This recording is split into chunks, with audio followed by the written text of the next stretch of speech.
In any criminal justice system, no matter how carefully constructed, there are bound to be flaws. Men and women are wrongfully convicted or sent to prison for long periods of time for non-violent minor crimes. But perhaps worst of all is what happens when killers are set free, only to kill again. It's a flaw that proves some people should remain locked away for good.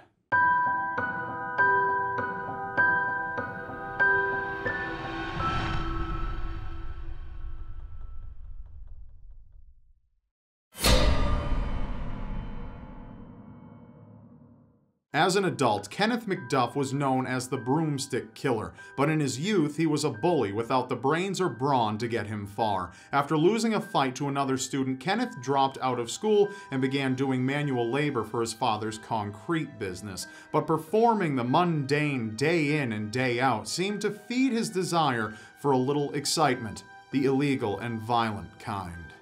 Kenneth committed a string of burglaries that landed him in jail in 1964, but by the next year, he was walking the streets again. And on the night of August 6, 1966, Kenneth and his friend Roy Green went for a drive to look for a girl and to look for trouble. Around 10 p.m., they spotted 16-year-old Edna Louise Sullivan standing next to a car, accompanied by her boyfriend, 17-year-old Robert Brand, and 15-year-old Mark Dunman. Kenneth pulled out a revolver and approached the car, ordering the frightened teenagers into the trunk. He then drove the car to an open field where he shot Robert and Mark dead. Roy and Kenneth then took turns raping Edna before Kenneth choked her with a broomstick, pressing so hard he broke her neck. Roy served 11 years for the crime, while Kenneth was handed a death sentence for each victim, which was later commuted to life in prison. However, Kenneth and his lawyer convinced the parole board that Roy had been the main instigator in the murders and that Kenneth was ready to contribute to society as a free man. He was released in October of 1989 and immediately acquired a job at a gas station and began classes at a Texas technical college. He was briefly detained for a parole violation, but was again a free man by 1991. Not long after his release, 2 women were found murdered within the Central Texas area. 28-year-old Colleen Reed, an accountant out of Dallas, and 22-year-old Melissa Northrup, who was pregnant with her 3rd child when she was murdered. Authorities connected Kenneth to the crimes, and he was apprehended while on the run in Kansas City in May of 1992. Kenneth is widely thought to be responsible for a dozen other murders in Texas, but it only took one conviction to ensure that he would never leave prison again. He was given the death sentence, and he died by lethal injection on November 17, 1998. He is the first man who escaped death row once, only to return for a separate murder charge.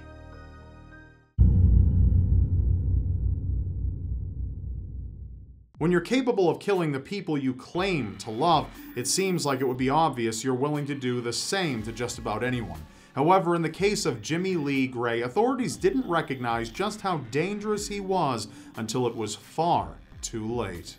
In 1968, while he was a senior in high school, Jimmy met 16-year-old Elda Prince, and the two were instantly taken with one another, and as time went on, they made plans to marry after Jimmy's graduation. But that all changed one afternoon in 1968 when police found Elda's body discarded in a drainage ditch, her throat slashed. Jimmy confessed to the crime and was to serve 20 years in an Arizona prison, but was released on parole after only serving 6. 2 years later, in 1976, Jimmy found himself living in an apartment complex in Mississippi where he committed his most atrocious murder. After abducting 3-year-old Doressa Jean Scales from her apartment, he drove her to a wooded area where he raped and suffocated her by forcing her face into the mud before breaking her neck.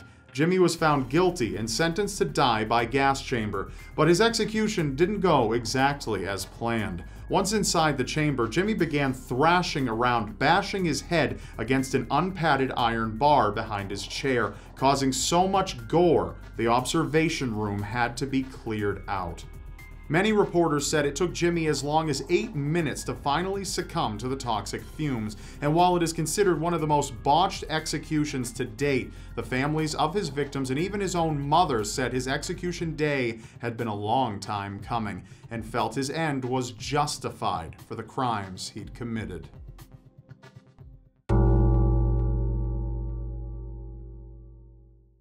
From the moment he was born, Jack Unterweger had all the odds stacked against him. He was the product of a prostitute and an American soldier and was abandoned to live with his alcoholic grandfather in Austria, where Jack himself began drinking at the age of 5. Crime, it seems, was the only life Jack knew, and his first arrest came at the age of just 16 years old for assaulting a prostitute. But Jack's hatred for sex workers only escalated as the years went on.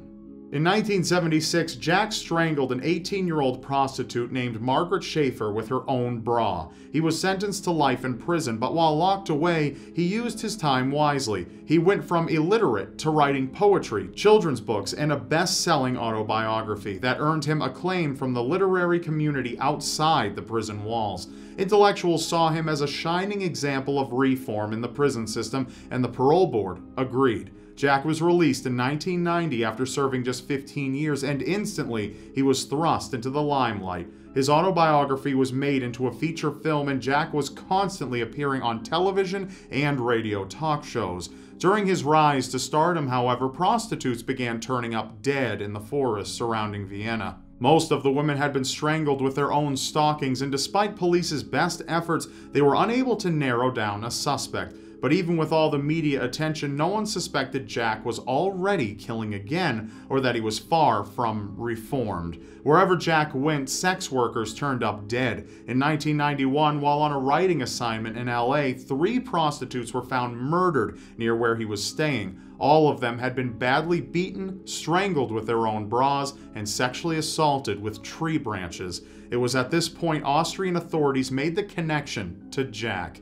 After evading the authorities for nearly a year, he was captured by the FBI in 1992 and sent back to Austria to face prosecution for his crimes. Despite his attempts to convince the Austrian media and his fellow intellectuals that he was completely innocent, the evidence was stacked against him. He was found guilty of 9 counts of murder and sentenced in June 1994 to life in prison without parole. However, he wouldn't live to see even a day of his sentence, as he committed suicide by hanging himself just hours later.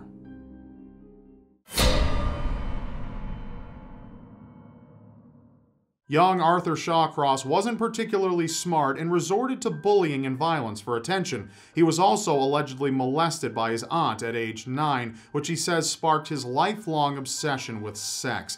And after failing the 9th grade and dropping out of school to join the military, it seems his fascination with violence only grew. By 1971, Arthur had married and divorced twice, fathered 1 child, served a tour of duty in the Vietnam War, and spent time behind bars for arson. But it was in his town of Watertown, New York in 1972 when the real crimes began. 10-year-old Jack Blake and 8-year-old Karen Ann Hill were both found raped and murdered, and both victims were seen with Arthur shortly before their deaths. He received a sentence of 25 years for the killings, but only served 15 before he was released on parole in 1987, despite pleas from psychiatrists to keep him incarcerated. He moved to Rochester, New York, where he met and married his 4th wife. But as the years passed, everything from his mundane job to his marriage and sex life bored him, which is when he began meeting with prostitutes under the name Mitch. From 1988 to the end of 1989, Mitch would be seen with a prostitute, who would later turn up dead under horrific conditions. Many of the victims had been asphyxiated, sexually mutilated, and strangled before being dumped in or near the Genesee River. The FBI teamed up with local authorities in an attempt to gain any more information that might lead to the capture of the elusive Mitch. It wasn't until the body of a prostitute named June Cicero was found that investigators caught their lucky break. Arthur was apprehended by police while masturbating near the crime scene, and when local prostitutes confirmed Arthur Shawcross as the man they all knew as Mitch, investigators finally had their Genesee River killer. Arthur was convicted of 10 out of his 11 recent murders and sentenced to 25 years on each count, a total of 250 years behind bars. He married again while serving his sentence, but died shortly after in 2008 from cardiac arrest. It is believed, if not for his ill-advised release in 1987, his killing spree wouldn't have escalated and the lives of 11 women would have been spared.